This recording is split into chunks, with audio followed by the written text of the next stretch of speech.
तो जीते जी सेवा करो, मरने के बाद ये शरीर किसी काम आने वाला। तेरा एक एक श्वास हीरा मोती, तुझे लौटाने के काबिल नहीं है।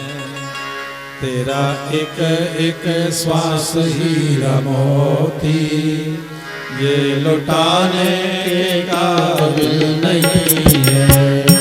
तेरा एक एक श्वास हीरा मोती, ये लौटाने के काबिल नहीं हो। तेरा एक एक श्वास हीरा मोती, ये लुटाने के काबिल नहीं है।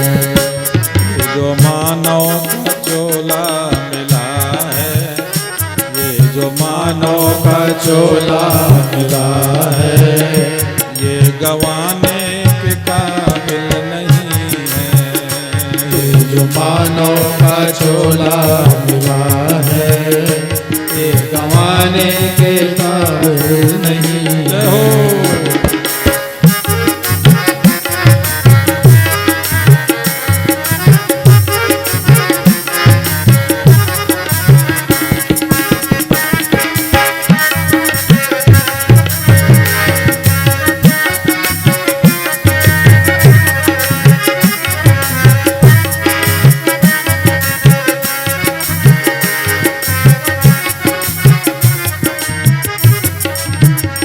और देखिए ये पहली लाइन सुनना बड़े ध्यान से, कितनी सुंदर है। ये दुनिया बड़ी खूबसूरत, जिसकी रहती है तुमको जरूरत। ये दुनिया बड़ी खूबसूरत, जिसको रहती है तुमको जरूरत। ये दुनिया बड़ी खूबसूरत, जिसकी रहती है तुमको जरूरत। ये दुनिया बड़ी खूबसूरत, जिसको रहती है तुमको जरूरत। पर एक बात ध्यान रखना, ये है माया की मोहनी मूरत, ये है माया की मोहनी मूरत, दिल लगाने के काबिल नहीं है। ये है माया की मोहनी मूरत, दिल लगाने के काबिल नहीं है। ये तुम्हारे जो है ना पोता पोती के छोटा छोटा सा गाल, ये छोटे छोटे गाल जो पोता पोती के ना बाबा लेकर के दादी लेकर के छोटा सा मुख गाल में ऐसे बड़े नरम नरम गोद में खिलाते हो, झूला झुलाते हो ना। ये माया की मोहनी मूरत, दिल लगाने के काबिल नहीं है। ये माया की मोहनी मूरत, दिल लगाने के काबिल नहीं है। तेरा एक एक श्वास हीरा मोती, ये लुटाने के काबिल नहीं है। तेरा एक एक श्वास हीरा मोती, ये लुटाने के काबिल नहीं।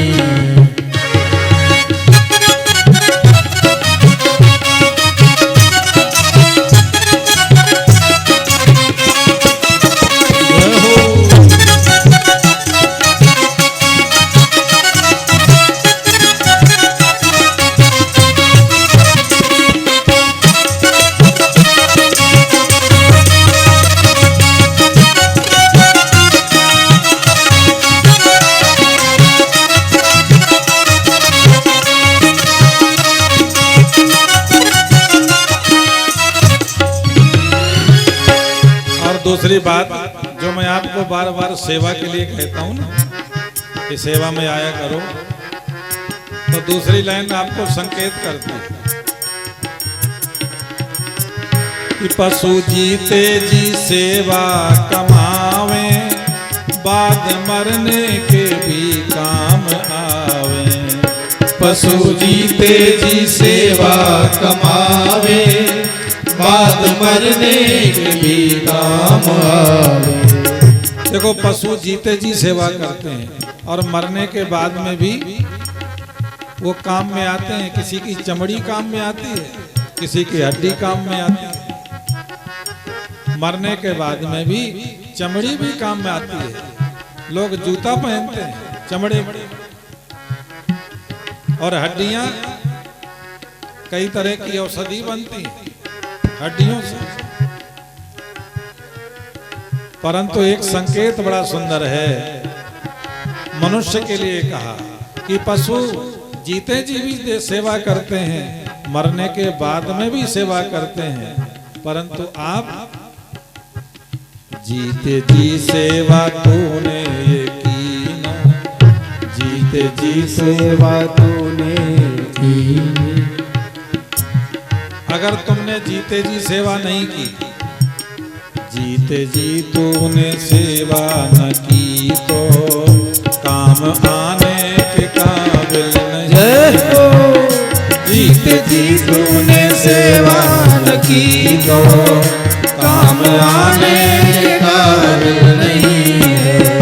तेरा एक एक श्वास हीरा मोती ये लुटाने के काबिल नहीं है।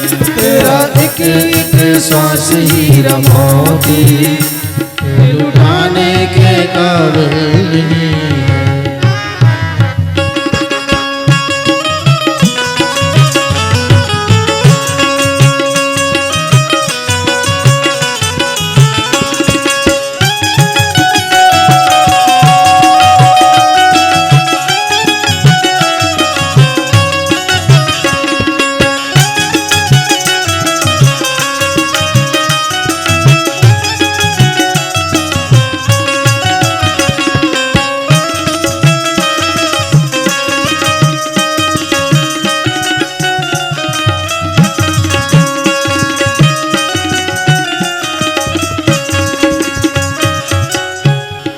और जितने यहाँ बुजुर्ग लोग बैठे जिनकी उम्र 60 के ऊपर पहुंच गई है, उनको ज्यादा समझ में आती हमारी कथा, और जो अभी जवान है उनको नहीं समझ में आती। तो देखो ये तीसरी वाली जो लाइन कह रही है, गई जवानी बुढ़ापा जो आया, सबको लगने लगा तू पराया। गई जवानी बुढ़ापा जो आया, सबको लगने लगा तू पराया। जवानी में सब अपने, पर जैसे जवानी गई और बुढ़ापा आ गया ना, तो अपने लोग भी हमको पहचानना बंद कर देते, पराये हो जाए। ये तुम्हारे खुद के बच्चे अपना तो बढ़िया मकान बना लेते हैं और तुमको पुराने मकान में ट्रांसफर कर देते हैं। ज्यादातर बूढ़ों के लिए पुराना मकान, जहाँ जानवर बनते हैं, जहाँ जानवर रहते हैं ना, जानवर बनते हैं गाय भैंस, फिर आपको वहाँ रहना होता है। और जानवरों के क्या लिपटी रहती है, जानवरों के चमड़ी में क्या लिपटती है, केलौनी। तो जब जानवरों के पास में रुकोगे तो केलौनी भी आपके लिपटती है, ठीक है ना। ये बुढ़ापे वालों की निशानी है। और यहाँ कई लोग बैठे होंगे कि जो ऐसी जगहों में रहते होंगे, बच्चे बढ़िया अपना कमरों में रहते होंगे और आपको दे रखा होगा जानवरों वाला कि पापा जी वहीं रहो, थोड़ा रखवाली करो। गई जवानी बुढ़ापा जो आया, तो सबको लगने लगा तू पराया। गई जवानी बुढ़ापा जो आया, सबको लगने लगा तू पराया। जिनको तुम अपना माने बैठे थे ना, वही बुढ़ापे में बच्चे क्या कहते हैं, बाल बच्चे कहें मर जा बूढ़ा, बाल बच्चे कहें मर जा बूढ़ा, अब कमाने के काबिल नहीं हो। बाल बच्चे कहें मर जा बूढ़ा, अब कमाने के काबिल नहीं है। तेरा एक एक श्वास हीरा मोती, ये लौटाने के काबिल नहीं। तेरा एक एक श्वास हीरा मोती, ये गवाने के काबिल नहीं है।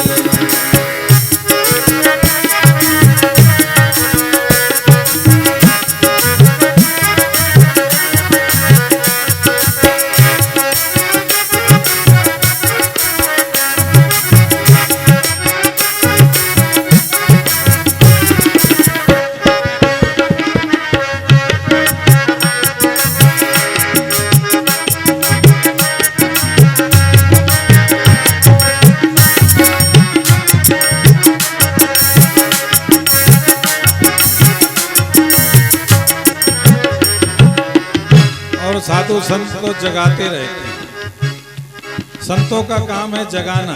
जो सोए हुए हैं माया मोह में, उनको संत जगह जगह पर आकर के जगाने का प्रयास करते रहते हैं। पर अगर नहीं जागे, नहीं संतों की माने, तो फिर आपके साथ में होगा क्या? जो न मानो तो रोना पड़ेगा, नहीं मानोगे तो आखिर में रोना पड़ेगा। जो न मानो तो रोना पड़ेगा, नरक में दुख ढोना पड़ेगा। जो न मानो तो रोना पड़ेगा, नरक में दुख ढोना पड़ेगा। ऐसा होगा, ऐसा होगा बुरा हाल तेरा, ऐसा होगा बुरा हाल तेरा। अब नरक में तो बुरा ही हाल है और क्या है। ऐसा होगा बुरा हाल तेरा, जो बताने के काबिल नहीं हो। ऐसा होगा बुरा हाल तेरा, जो बताने के काबिल नहीं है। तेरा एक एक श्वास हीरा मोती, ये लौटाने के काबिल नहीं है। तेरा एक एक श्वास हीरा मोती, जो लौटाने के काबिल नहीं है। एक हमने बहुत सुंदर कहानी पढ़ी संतों की। ये दो मित्र थे, एक का नाम था सेठ धनीराम और एक का नाम था जगत राम। तो लाला जो जगत राम थे वो सत्संगी थे, भजनानंदी थे, सत्संगी थे। और लाला जी जो धनीराम थे ना, वो सारा दिन बस माल कमाने में लगे रहे। तो जगत राम जो मित्र थे उनके, वो सेठ धनीराम से कहते थे थोड़ा समय निकाला करो, चला करो, भजन में चला करो, कीर्तन में चला करो, कथा में चला करो थोड़ा भाई। तो धनीराम कहने लगे अरे महाराज क्या करें, अभी बच्चे बहुत छोटे हैं, बिजनेस कौन संभालेगा, बेटा ऐसे ही है, थोड़ा ही समझदार हो जाएं तो फिर चला करेंगे। करते करते लाला धनीराम बूढ़े हो गए और भजन में और सत्संग में समय उन्होंने बिल्कुल नहीं दिया। एक दिन हुआ क्या कि जब वो बूढ़े हो गए, दुकान भी छिन गई, बच्चे करने लगे, अब आमदनी भी घट गई। बच्चों ने कहा थोड़ा मकान बना लेते हैं, पुराना हो गया है। तो जब मकान बनने लगा तो धनीराम जी को पहले तो ये हुआ कि ऐसा है महाराज, एक काम करो लाला जी कि जब नया मकान बनाएंगे तो अलग तो रहना ही पड़ेगा। तो धनी राम जी को वही जहां पर जानवर रहते थे उस मकान में ट्रांसफर कर दिया। अब खाने पीने के लिए भी कभी कभी दया में ना कोई सेवा करे, ना बड़े परेशान। एक दिन वो भगत जगत राम जी जो है चलते चलते पहुंचे अपने दोस्त धनी राम जी के यहाँ। वो चले गए थे बाहर जगत राम जी। जब वो आए तो उनके घर पहुंच करके पूछा, धनी राम जी का पोता था सामने खड़ा था। कहने लगे भैया यहाँ मेरा एक दोस्त रहता था सेठ धनी राम जी, वो कहाँ पर हैं? तो धनी राम जी का पोता कहने लगा हमने तो नहीं देखा उनको, कहाँ है? हम तो जानते नहीं है धनी राम जी कौन है। कहने लगे अरे भाई या तो यहीं रहते थे, वो कहीं दूसरी जगह चले गए, तो उनका नाम फिर धनी राम नहीं रह गए। उनको लोग केवल इतना ही कहते धनिया। धनी राम से हो गए धनिया। जब तक पैसा था तो धनी राम थे, और जब बुढ़ा गए पैसा छिन गया तो धनिया से हो गए धनी राम से हो गए धनिया। वो पोता कहने लगा धनी राम तो नहीं पर धनिया तो हमने सुना है। कहने लगे कहाँ है धनिया? कहने लगे वो मकान में है, वहाँ रहते हैं। तो जगत राम जी ने कहा चलो चलते हैं भाई, देख के आते हैं। जब पहुंचे तो देखा पुराना सा मकान वही, और उसमें जानवर बंधते थे। बड़े बड़े बाल हो गए, कई दिनों से नहाया भी नहीं था। कभी कभी भोजन मिल जाता था खा लेते थे। जगत राम जी जब पहुंचे उनकी हालत देखी तो बड़े दुखी हुए। धनी राम से कहा रे मित्र, मैं कितने दिनों से तुमको कहता था चलो सत्संग में चलो, भगवान की कथा सुनो, पर तुम लगे रहे बच्चों की सेवा में, काम में, और आखिर उन बच्चों ने तुमको कहाँ पहुंचा दिया। उनकी हालत देख करके बहुत दुख हुआ। अब वो रोने लगे। धनी राम जी की क्या करें, आपकी बात नहीं माने, पर अब तो पछताना पड़ रहा है। देखो दोस्त ये हालत हो गई, अब तुम ही मेरी रक्षा करो। जगत राम जी ने कहा चिंता मत करो, एक काम करना कि जब तुम्हारे पास ये लोग आवे तो बस चुप रहना, कुछ बोलना नहीं, मैं करता हूं व्यवस्था। जगत राम जी एक पुराना सा जो है ना बक्सा लेकर के आए, और उस पुराने से बक्से में राख भर दी, और राख के बीच में कुछ पत्थर के टुकड़े भर दिए, और लेकर के रख दिया उनके पास में। और बच्चों को बुलाया और कहा भाई बालको देखो भाई, लाला जी ने मेरे पास में ये खजाना कुछ जो था इनका जो जोड़ा था, इन्होंने मेरे पास रख दिया था। अब मैं चाहता हूं कि इनका मैं जो कुछ है ये खजाना इनको वापस कर देता हूं।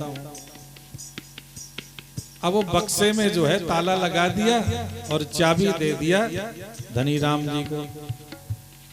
अब जैसे ही दो बेटे थे, दो बहुएं थी, पोते थे, जैसे ही देखा कि लाला जी के पास में इतनी ट्रंक है और वजन बहुत है, माल बहुत होगा, तो फिर महाराज सेवा शुरू हो गई। अब बड़ी बहू जो है ना महाराज खीर बना के ला रही है, पापा जी खा लो। छोटी वाली सोती कहीं इनको ज्यादा ना दे दें तो वो उनसे भी डबल महाराज छुहारा उहारा डाल करके जो है ना, माने एक सुबह तो दूसरी शाम दोनों बहुएं साहब इतनी सेवा करने लगी। और लड़के जो कभी देखते नहीं थे वो जाकर के महाराज नाई को बुला के लाए, तुरंत बाल कटवाया, नहलाया, वो बढ़िया सेवा की। अब वो लाला जी तो दिनों दिन स्वस्थ होने लगे। धनी राम जी ने सोचा कि भाई जगत राम जी ने मेरे साथ में कितना उपकार किया कि मैं नरक में पड़ा था, आज देखो उनके कृपा से आज मैं स्वस्थ हो गया और ये सब लोग सेवा करने लगे। किस लिए? क्योंकि सबको लालच लगा कि इस बक्सा में करोड़ों का माल होगा और जिस पर लाला जी खुश हो जाएंगे उसी को ये दे दे। तो उस पैसे के चक्कर में सब सेवा कर रहे हैं। और जगत राम जी ने समझा दिया था कि चाबी मत देना, कि भाई मरने के बाद वो अपना खोलना। अब सेवा चल रही साहब। एक दिन लाला जी का अंत हो गया। धनी राम जी का शरीर छूटा। दोनों भाइयों ने कहा भाई एक काम करते हैं, ये ट्रंक बाद में खोलेंगे, पहले इनका क्रियाकर्म कर देते हैं। अब सबको पता था माल तो बढ़िया है ही है, तो खूब दिल खोल करके क्रियाकर्म किया। खूब लोगों को बुलाया, खिलाया पिलाया और लाखों रुपया का खर्च कर दिया साहब। और उसके बाद में कहने लगे चलो भैया अब तो सब कुछ हो गया, अब खोला जाए जो है ना ट्रंक। और जैसे ही उस ट्रंक को खोला साहब, बक्से को खोला, तो उसमें राख भरी थी। उन्होंने सोचा कि राख के अंदर जो है वो पड़े होंगे कुछ हीरा जवाहर मोती। और जैसे ही उसके अंदर खोल करके देखा तो उसमें इतने बड़े बड़े से पत्थर रोड़े पड़े थे। राख के अंदर भी रोड़े निकले। तो वो राख को ऊपर जो है ना ऐसे उछाल कर गुस्से में जो है दोनों लड़कों ने गालियां सुनानी शुरू की। साला देखो तो बूढ़ा बाप जो है मरते मरते कितना जो है धोखा दे के गया, कि आखिरी में खूब मौज लेता रहा और बाद में राख जो है ना देके चला। याद रखना, ये कथा आपको इसलिए याद दिलाती है कि अगर आपके पास पूंजी होगी तो तुम्हारे ये बहुएं बच्चे सब तुम्हारी कदर करेंगे। और अगर पूंजी खत्म हो गई तो तुम्हारी तरफ देखेंगे नहीं।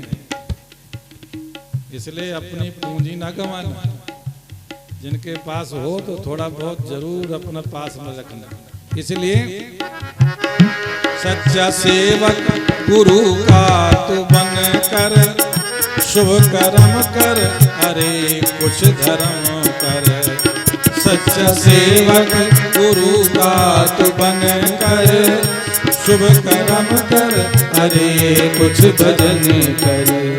वरना उस सच्ची सरकार को तू, वरना उस सच्ची सरकार को तू मुँह दिखाने के काबिल नहीं है। वरना उस सच्ची सरकार को तू मुँह दिखाने के काबिल नहीं है। तेरा एक एक सांस हीरा मोती, ये लुटाने के काबिल नहीं है। तेरा एक एक सांस हीरा मोती, ये लुटाने के काबिल नहीं है। ये लुटाने के काबिल नहीं है। ये लुटाने के काबिल नहीं है। ये लुटाने के काबिल नहीं है। इसलिए आप लोग कहावत भी हमने सुना करते थे कि माया तेरे तीन नाम, ठीक है ना।